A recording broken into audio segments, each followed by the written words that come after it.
dans un avenir prévisible.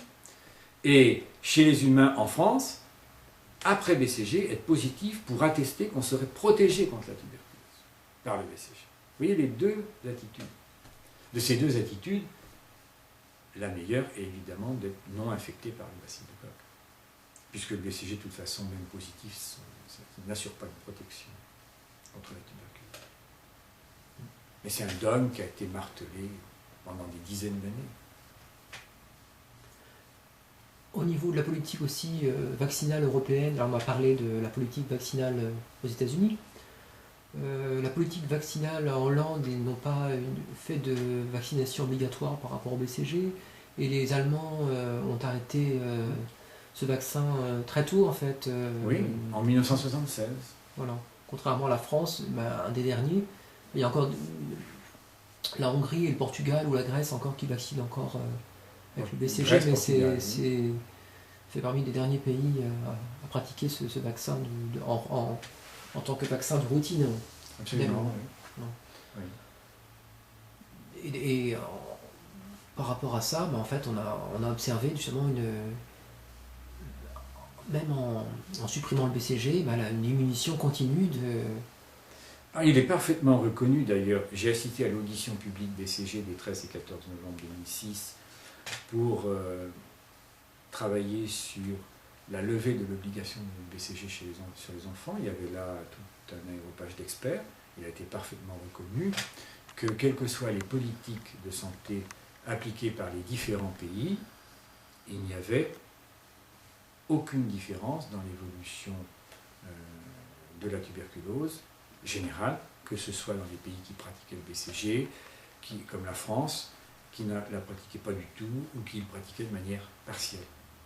La marge générale de la maladie n'est pas affectée par la vaccination BCG. On peut éventuellement, en fouillant dans les coins, dire que peut-être que le BCG a eu un effet retard sur certains enfants pour retarder l'apparition de la tuberculose maladie. Peut-être qu'il a évité certaines complications de la maladie tuberculeuse, comme les méningites tuberculeuses. Mais elles sont très peu nombreuses, 3 ou 4 par an en France.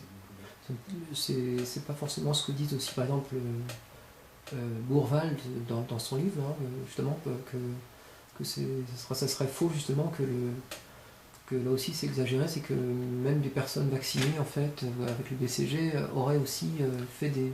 Elles ont aussi des méningites tuberculeuses. Voilà. Mais tout à fait, non, mais le BEH, le bulletin épidémiologique hebdomadaire de l'Institut de veille sanitaire, qui correspond au REH de l'OMS, publie tous les ans des bilans de tuberculose, où effectivement, on nous signale que sur 4 cas de méningite tuberculose observés chez les enfants dans l'année, il y en a 2 qui avaient eu le BCG. D'ailleurs, à l'audition BCG, il y avait certains experts qui brandissaient la menace de l'augmentation considérable du nombre de méningites tuberculeuses. Et depuis qu'on a supprimé le BCG généralisé, les bilans sont là. Il n'y a pas plus de méningites tuberculeuses qu'avant. D'ailleurs, la meilleure protection des enfants, c'est de lutter contre la tuberculose contagieuse de l'adulte. Parce qu'il est parfaitement établi que ce sont les adultes contagieux, les pulmonaires qui crachent des bacilles, qui contaminent les enfants. Et on ne protège pas les enfants en faisant des BCG. On protège les enfants en trouvant les malades adultes et en les soignant. Et on a de bien meilleurs résultats quand on fait cela que quand on se contente de faire le BCG et d'envoyer les enfants face aux bacilles tuberculeux. Vous savez, un nourrisson qui ont fait un BCG et qui ensuite va respirer à longueur de journée les bacilles de Koch en suspension, qui sont crachés par son père ou sa mère, ou les deux, dans la pièce où il se trouve, et il reste là pendant des semaines, etc. Le BCG, ça ne sert à rien. Au mieux. Au pire, ça aggrave la situation. Voilà. La conclusion aussi de l'OMS par rapport au BCG, dans ce qu'elle a annoncé comme son plan qui s'appelle le DOTS. Voilà, c'est ça. C'est que la politique vaccinale avec le BCG était une erreur et que par conséquent elle demandait aux pays membres de ne pas continuer cette politique vaccinale. Parce que la France a boudé, s'est voilé la face en fait. Oui, absolument. Mais tous les ans, le 24 mars, il y a la journée mondiale de la tuberculose. À ce moment-là, l'OMS en particulier fait des bilans, etc. Elle ne parle jamais du BCG. La politique principale de lutte contre la tuberculose, c'est trouver les malades et les soigner.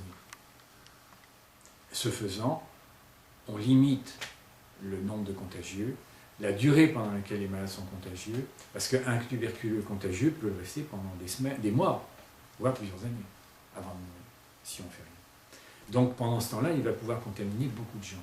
Contrairement à la variole, où le varioleux est contagieux pendant un mois. Là, si on ne fait rien, le tuberculeux il est contagieux jusqu'à sa mort, mais pas dès le départ. Il faut quand même, un tuberculeux pour être contagieux doit tousser et cracher. Tousser. Bon, personnellement, j'ai jamais toussé, mes camarades non plus, on n'a jamais été contagieux. Et ce qui fait que pendant cette très longue durée, un tuberculeux peut effectivement contaminer beaucoup de personnes. Alors ils ne tomberont pas forcément toutes tuberculose, mais si on veut faire une vraie lutte contre la tuberculose, c'est ça qu'il faut cibler. J'avais entendu, c'était en 2001, à la télévision régionale, Poitou-Charentes, le pneumologue spécialiste de la DAS, qui était venu dans un petit village de 2000 habitants dans la Vienne, qui s'appelle Latillé. La télévision régionale était là, il avait filmé ce médecin en train de faire des tests tuberculiniques aux enfants de l'école. Et il disait, ainsi nous faisons, et pour faire un BCG s'ils étaient négatifs. Alors que tous ces enfants avaient eu le BCG auparavant, pour pouvoir entrer à l'école. Et ils avaient 6 ans, 7 ans, 8 ans, donc le BCG il était tout récent. Et il disait, ainsi nous faisons une lutte en amont contre la tuberculose. C'est complètement ridicule. Les enfants, surtout à cet âge, ne sont jamais contagieux contre la tuberculose. La lutte en amont, c'est pas de faire des BCG aux enfants. La lutte en amont, c'est rechercher les tuberculeux contagieux là où ils se trouvent et les soigner. Seulement, c'est là la difficulté. C'est que là où ils se trouvent, personne n'a envie d'aller. C'est là le problème. Alors, tout le monde dit, ben, il nous faudrait d'autres personnels parce que personne ne veut y aller. Donc, il faudrait créer de nouveaux médecins qui iraient dans ces zones où, au contact des contagieux, si vous voulez, un peu, il faut avoir le courage pour faire une vraie lutte contre la tuberculose. Il faut que les équipes de santé qui seraient chargées de ce problème aient le courage de monter au front face aux balles de l'ennemi, c'est-à-dire face à un risque de contagion.